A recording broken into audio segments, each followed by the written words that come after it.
മുഅ്മിൻ അവൻ്റെ ജീവിതം റാഹത്തിലാണ്, അവൻ്റെ മരണമോ അതേക്കാൾ വലിയ റാഹത്തിലാണ്. മരിക്കുന്ന സമയത്ത് അവൻ കാണുന്നത് മലക്കുകളെ.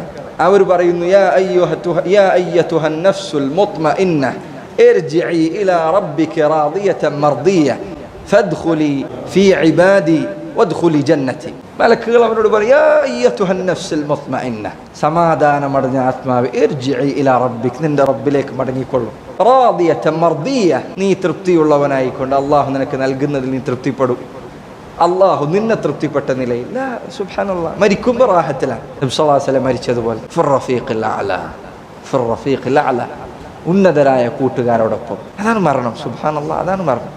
അവനെ സംബന്ധിച്ചിടത്തോളം അവൻ്റെ ഖബറിലേക്കുള്ള യാത്ര സന്തോഷത്തിൻ്റെതാണ്. ഖദ്ദിമൂനി, എന്നെ നിങ്ങൾ കൊണ്ടുപോകൂ. അവനിങ്ങനെ പറഞ്ഞുകൊണ്ടിരിക്കാൻ, അവൻ്റെ ആ സംസാരം മനുഷ്യരല്ലാത്ത എല്ലാവരും കേൾക്കും.